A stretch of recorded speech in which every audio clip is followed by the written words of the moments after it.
Hello everyone, Zek here and welcome back to another video on Shadow Faction Gaming, and today we'll be talking about comparators.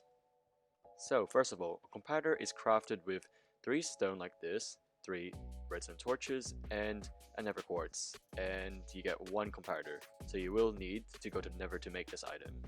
So a comparator has 3 inputs, 1 main, 2 secondary inputs, and obviously 1 output. A comparator's main job is to compare these inputs. Comparator has 2 modes, normal and subtract mode with the nib, that little nib there, activated. A comparator in subtract mode will look at the main input and also one of the secondary inputs. If the main input is stronger than the secondary input, it will still give out a redstone signal.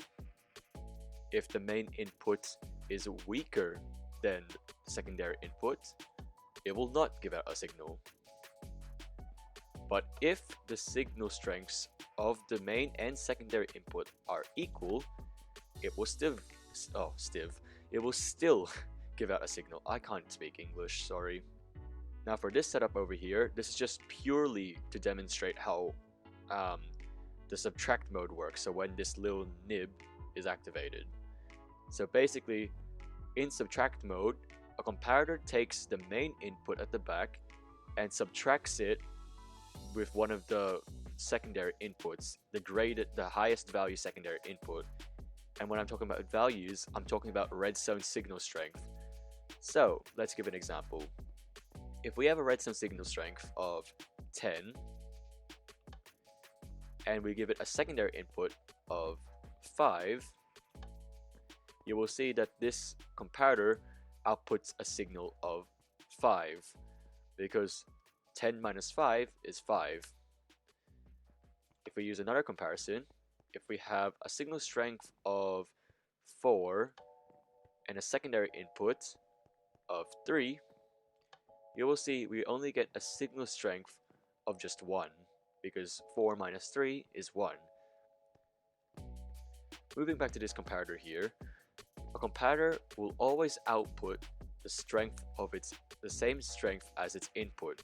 So here we have a signal strength of 14, and this comparator will output a similar strength of 14. So this should be 14 blocks of redstone signal.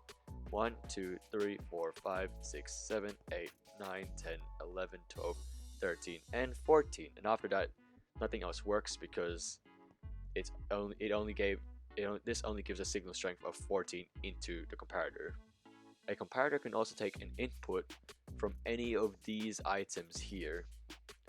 With these items here, they are known as container items, and a comparator can take an output from these container items so long as they have an item inside of them.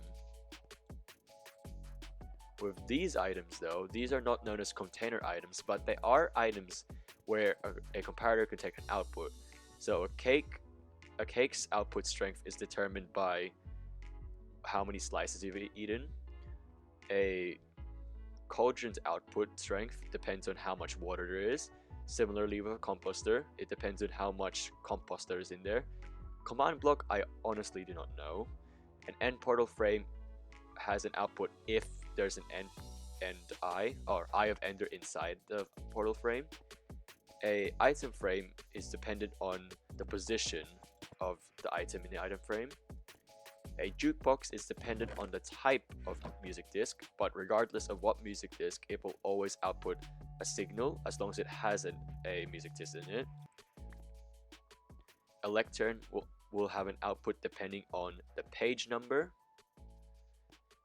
Beehives and bee nests will always have an output depending on, not always, they'll have an output depending on how much honey is inside them. And a respawn anchor will have a output depending on how charged it is. Fun fact, a comparator can take an input from any of these items even through a block. So for example, this chest has items in it, and this comparator is taking an input, oh my god, I'm getting my outputs and inputs mixed up. This comparator is taking an input from this chest even through this block. And if you haven't watched it already, This would explain how I did the trap on Loki AU on the NLG server. As I said, if you haven't watched it already, you should go watch it because it does use this exact same trick there for the trap to work. And here we have some practical applications. So the first one is the super fast comparator clock.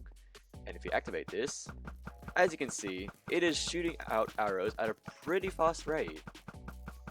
I think that's only rivaled by the observer clock, but this is still a pretty fast clock, and it works by having a comparator in subtract mode with a redstone setup of this, where the output runs back into one of the secondary inputs.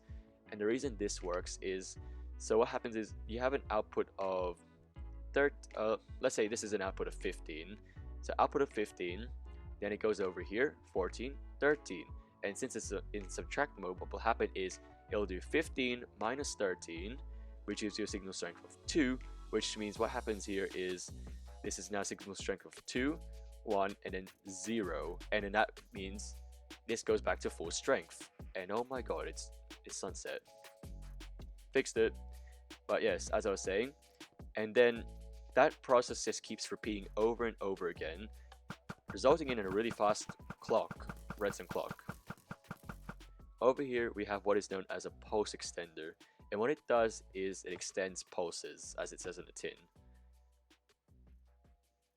As you can see, that took a really long time to depower, well after this button had turned off. If you watch closely, that's turned off and that's still on. And the way this works is you have a signal strength of 15 here, then that's still 15 over here, 15 over here, and it becomes 14, 14, 14, 13, 13, 13, 12, 12, 12, 11, and so on and so forth.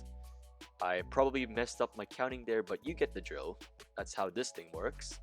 And over here, we have what is known as an automated dropper. And what this basically does is if there's items in this dropper, this mechanism basically just has this dropper spit them all out. So if I grab a bunch of random items, like grass blocks, because why not, you can see it spits it out and then it turns off immediately after. So it will only be powered if there's items in this dropper, as we can demonstrate here. If we grab some items, and it turns off after those items are gone and this dropper is empty. And that works by taking an output here, then this redstone here is just to bud power this dropper, causing it to spit out one of its items.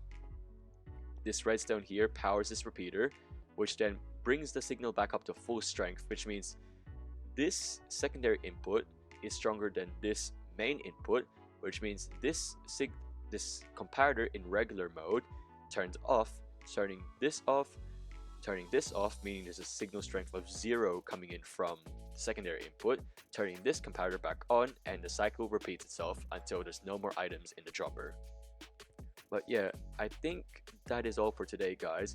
If you guys did like this video and want to see more content like this, please let me know down in the comments below. Make sure to leave a like on the video if you did enjoy it and you found it useful, and subscribe if you haven't already, and I'll see you guys in the next video. Watch out on Monday for the next video, where I'll be releasing a trap video. See ya!